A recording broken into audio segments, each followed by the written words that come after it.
নমস্কার বন্ধুরা, আবার চলে এলাম একটা নতুন রেসিপি নিয়ে। আজকের রেসিপি হচ্ছে এঁচোড় চিংড়ি। এঁচোড় চিংড়ি করবার জন্য প্রথমেই আমি জল, হলুদ, নুন দিয়ে এঁচোড়টা ভালো করে সেদ্ধ করে নিচ্ছি।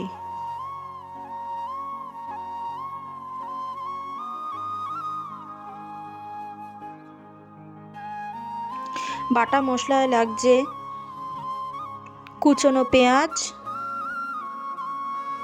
টমেটো, আদা,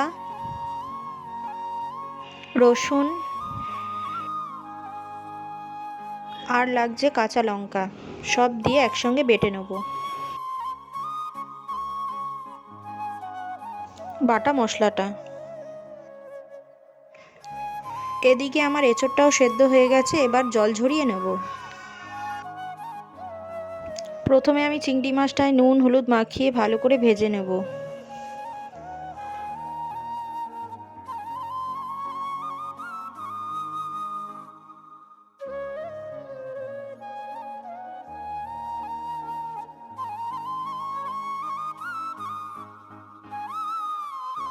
চিংড়ি মাছটা ভাজা হয়ে গেছে, তুলে নিচ্ছি।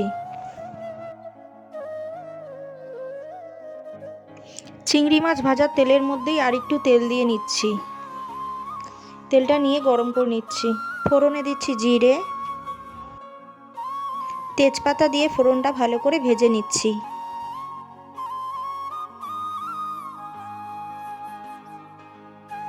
এরপর আলুগুলো দিয়ে ভালো করে ভেজে নিচ্ছি।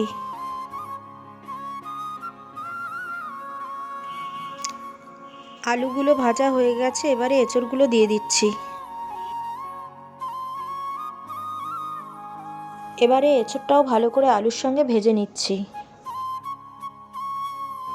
এঁচোড় আর আলু ভাজা হয়ে গেছে, এবার বেটে রাখা মশলাগুলো দিয়ে দিচ্ছি।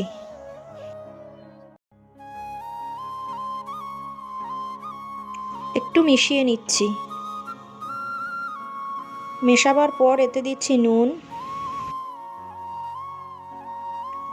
লঙ্কার গুঁড়ো, হলুদ গুঁড়ো, ধনে গুঁড়ো আর দিচ্ছি জিরের গুঁড়ো। এবারে মশলাটা ভালো করে কষিয়ে নেব যতক্ষণ না তেল ছাড়ে। মশলা থেকে তেল ছেড়ে দিয়েছে, এবারে চিংড়ি মাছগুলো দিয়ে দেবো। চিংড়ি মাছ দিয়ে ভালো করে নাড়িয়ে নেব।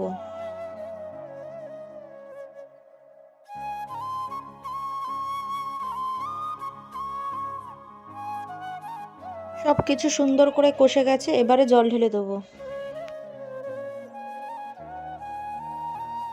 মশলাটা ঝোলের সঙ্গে মিশিয়ে দিলাম।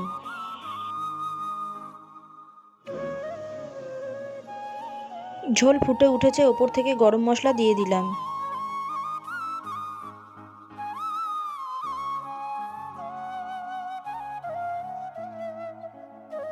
তৈরি এঁচোড় চিংড়ি।